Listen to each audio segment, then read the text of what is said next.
High, কেমন আছো? আমি বিউটি তোমাদের সাথে চলে আসলাম বক বক করতে নতুন একটা ভিডিও নিয়ে। দেখো, আজকে আমি বানাচ্ছি আলুর বড়া, এক কথা চপও বলতে পারো।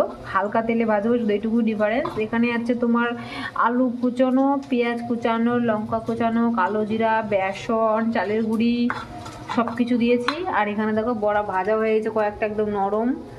আর কিছুটা আছে মচমচা। দু রকমের হবে, আমি নরম খেতে ভালোবাসি, আমার বড় মচমচা, তাই দু রকমের ভাজবো। এখানে দেখো পকোড়া ভাজা একদম সেই। আমি একটু কম তেল দিই, এই কারণেই খাই। বেশি তেল না আমার একদম ভালো লাগে না। দেখো, খাওয়াটা নিজের রুচি মতো, যার যেটা খেতে ভালো লাগে। তো এখন একদম সে করে লাল লাল করে ভেজে নেবো আমি বড়াগুলো সুন্দর করে।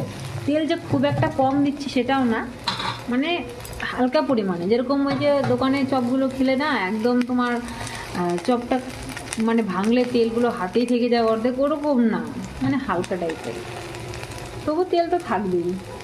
তো এরকম মচমচা বড়া আর হচ্ছে গরম গরম ভাত, তার সাথে মাছের ঝোল, দারুণ জমে যাবে। তো চলো, খাবার সময় তোমাদের সাথে আবার দেখা হচ্ছে। আমার বড়াগুলো তোমাদের কেমন লাগলো অবশ্যই জানিও।